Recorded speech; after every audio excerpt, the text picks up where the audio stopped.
구독자 여러분 안녕하십니까. 마스터하우스 대표 스톰호진입니다. 오늘은 경산 하양으로 나왔습니다. 고급 전원주택을 소개해 드릴 건데요, 전원주택이 안고 있는 입지가 매우 훌륭해서 주거에 대한 만족도가 상당히 높을 것으로 예상이 되는 주택입니다. 힐링을 하고 싶다면 오늘 주택 계속해서 집중해 주시길 바라겠습니다. 저는 지금 포장도로를 걸어가고 있습니다. 전원주택을 컨택할 때는 가장 먼저 진입로를 확인하라 라고 제가 말씀을 드렸었는데요, 오늘 주택은 차량으로 들어오시기에 전혀 불편함이 없는 도로폭을 가지고 있습니다.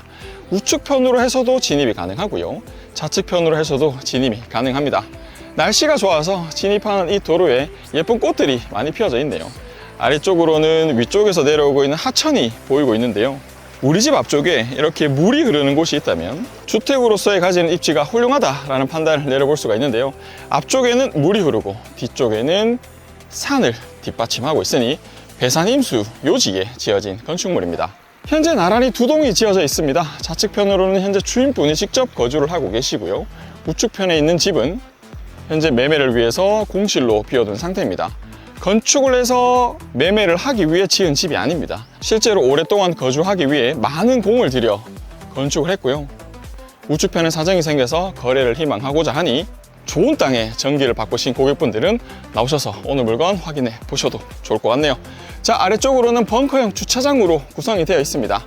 주차 걱정 전혀 하실 필요가 없죠. 들어오는 진입도도 훌륭해서 우리 집 앞쪽으로 주차를 해도 무방하지만 이렇게 우리들만의 단독 주차 공간이 마련이 되어 있으니 손님분들이 오셔도 주차에 대한 스트레스는 전혀 없을 것으로 예상이 됩니다. 이 벙커형 주차장을 만들려면 토목비가 어마어마하게 들어갑니다. 석축도 쌓아야 되죠. 지면보다는 높게 건축을 해야 되기 때문에 우리가 예산을 잡았던 건축비보다는 훨씬 더 들어간다고 해도 과언이 아닌데요, 하지만 이렇게 만들어 놓으면 확실히 주거에 대한 만족도는 높아집니다. 자, 두 대의 벙커 주차장 확인을 해드렸고요, 우측편으로 이동을 하게 되면 이제 주택으로 들어가는 공간이 펼쳐집니다. 반계단이 시공이 되어 있고 이 계단을 따라 올라가게 되면 제가 오늘 소개해드릴 주택이 나옵니다. 계단을 따라 올라오게 되면 우측편에 우리가 사용할 수 있는 단독 마당 공간이 펼쳐져 있습니다. 바닥에는 천연잔디가 시공이 되어 있고요, 중간중간에 이렇게 식재들도 보이고 있는데 현재는 사람이 거주하고 있지 않은 상태이지만 관리 상태는 우수하다 보실 수가 있겠네요. 석축 공사가 되어 있는 이 사이드 쪽으로 조금의 식재들만 더 가미가 된다고 한다면 지금보다는 훨씬 더 예쁜 정원이 조성이 될 것으로 예상이 됩니다. 그렇게 운영해 보시는 걸 권해드릴게요. 자, 제가 오늘 소개할 건축물 앞으로 도착을 했습니다. 지상 2층으로 건축이 되어 있고요, 거실 창에서 정원을 바로 마주보게 건축이 되었습니다. 제가 조금 이따 안쪽에 들어가서 주택 내부까지 샅샅이 보여드릴 거지만 상상하는 그 이상입니다. 전원주택을 선택할 때 가장 먼저 진입로를 보라 라고 제가 말씀을 드렸고요, 두 번째는 그 건축물의 주 구조를 확인을 해야 됩니다. 철근 콘크리트 구조냐, 중목 구조냐, 경량 철골 구조냐 등등 그 집의 뼈대를 확인해야 되는데요, 저는 개인적으로 RC 구조, 즉 철근 콘크리트 구조를 선호하는 편입니다. 오늘 건축물이 딱 RC 구조로 지어진 건축물입니다. 주 구조에 따라 건축비가 달라집니다. RC 구조가 가장 비싸다 보실 수 있겠는데요, 경우에 따라 중목 구조가 더 비쌀 수도 있으니 이 부분은 참고만 하시면 좋을 것 같네요. 자, 이제 건축물의 외관을 한번 살펴보도록 하겠습니다. 외관에는 모두 대리석으로 시공이 되어 있는데 짙은 계열의 대리석이 사용이 됐다 보니까 세월이 지나더라도 유행에 타지 않는 마감재다 볼 수가 있겠네요. 거실 부분 위쪽에는 우리 단독 테라스 공간이 만들어져 있어 제가 조금 이따 확인해 드리겠지만 저 공간을 옥상 공간으로 활용을 하실 수가 있습니다. 자, 이제 주택 내부 한번 확인해 볼게요. 여기는 현관 및 신발장 공간입니다. 제가 놀랬던 건 신발장의 높낮이와 신발장의 수납 공간이 굉장히 많다는 거예요. 여기도 좌측편에 위아래로 수납 공간이 완성이 되어 있죠. 우측편에도 키 큰 신발장이 이렇게 5칸이나 만들어져 있으니 식구가 많더라도 신발이 정말 많더라도 걱정하실 필요가 없겠네요. 자, 중문을 열고 내부 구조 살펴보도록 하겠습니다. 좌측편으로는 제가 서두에 설명을 드렸던 거실 공간이 펼쳐집니다. 거실 공간 채광창이 매우 크죠. 이 채광창으로 정원이 바로 마주하게 설계가 되어 있고요, 층고 높이가 높다 보니까 확실히 개방감이 좋습니다. 이게 진짜 전원주택이 아닌가 생각이 드네요. 층고가 높고 개방감이 좋다면 도심 속에서는 벗어나 있다는 느낌을 확연하게 받을 수 있을 테니까요. 자, 저는 앞쪽으로 이동해서 거실 채광창을 한번 열어보도록 할 텐데요, 이 채광창의 두께가 굉장히 두껍습니다. 문이 굉장히 무거워서 힘을 들여서 문을 열어내야 하네요. 거실에서 바라볼 수 있는 뷰입니다. 가리지 않는 조망을 확인하실 수가 있기 때문에 이곳에서 거주한다면 있던 변도 다 나을 것 같아요. 거실의 마감은 페인트 도장입니다. 요즘은 도배지를 잘 사용하지 않죠. 이렇게 깨끗한 마감재를 사용해야 집에 들어와도 쾌적하다라는 느낌, 집이 조금 더 고급스러워 보이는 느낌을 연출해 줄 수가 있습니다. 자, 뒤쪽으로 이동해서 저는 주방 공간을 보고 있습니다. 주방 공간에 아일랜드 식탁 기본적으로 시공이 되어 있고요. 이 아일랜드 식탁이 일반적인 아일랜드 식탁이 아닙니다. 엄청난 마감재가 사용이 되었는데요. 상판은 일반 대리석이 아닌 세라믹으로 사용이 되어 뜨거운 물건을 올려놓으셔도 좋고 이 부분 그대로 도마로 활용을 하셔도 되는 부분입니다. 흠집이 거의 나지 않습니다. 그 부분이 가장 장점이라 볼 수가 있고요. 위쪽에 식탁등, 예사롭지 않죠? 이 식탁등을 실제로 이렇게 만져보게 되면 굉장히 무겁습니다. 하나하나가 가벼워 보이겠지만 무거운 것들이 아래쪽으로 내려오고 있으니 떨어지지 않을까라는 걱정은 안 하셔도 됩니다. 이 자체가 오늘 집의 고급스러움을 나타내고 있습니다. 주방 공간은 옵션이 굉장히 풍부합니다. 여기에 광파 오븐렌지 시공이 되어 있고요. 아래쪽으로는 인덕션도 보이고 있고요. 그 밑쪽으로는 식기세척기도 완성이 되어 있으며 옆에는 냉장고까지 빌트인이 되어 있습니다. 몸만 오셔도 될 것 같아요. 거주하시기에 전혀 부족함이 없어 보이네요. 바깥쪽으로 이동을 해보면 간이 주방 공간으로 활용할 수 있는 공간이 완성이 되어 있죠. 빌트인 냉장고 하나밖에 없어서 불편하지 않나요? 라는 질문에는 왼쪽 편에 냉장고 비치할 수 있는 공간이 완성이 되어 있으니 냉장고 하나 더 가지고 오셔도 수납 공간 넉넉합니다. 제가 오늘 주택을 보면서 한 개 느꼈던 점이 있어요. 이렇게 사용할 수 있는 다용도실의 이 채광창은 거실에서 쓰는 채광창보다는 조금 더 저렴한 제품으로 보통 마감을 합니다. 하지만 여기에 있는 채광창은 거실과 안방 모두 동일한 마감재로 사용이 되었다는 점, 그 부분이 오늘 건축물의 가장 큰 팩트라 볼 수가 있겠어요. 그만큼 건축주의 의도가 다분하게 보여지는 것 같습니다. 자, 이렇게 해서 거실 공간과 주방 공간 살펴보았습니다. 이제 하나하나 더 보도록 할게요. 안방 공간으로 가기 전 공동 욕실 부분이 완성이 되어 있고요. 안쪽에는 첫 번째 방으로 사용 가능한 공간인데 안방으로 쓰셔도 무관할 것 같습니다. 안쪽으로 들어가 보면 부부 내욕실이 완성이 되어 있고 여기는 샤워 파티션을 구성을 해서 샤워를 할 수 있는 공간으로 설계가 되어 있습니다. 천장 부분에는 환풍기 설치되어 있고요. 앞쪽에는 환기를 할 수 있는 채광창이 만들어져 있어 습식, 건식 정확히 구분할 수 있겠네요.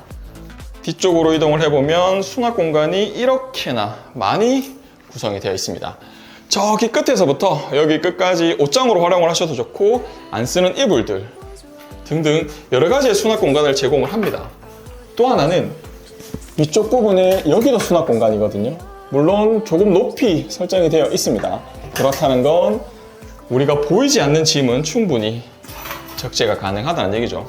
공간의 요소들이 참 재밌는 집인 것 같습니다. 거실 채광창과 마찬가지로 안방에서도 이렇게 멋진 뷰를 감상하실 수 있다는 점 참고해 주시면 좋을 것 같네요. 자, 여기까지가 단층 공간입니다.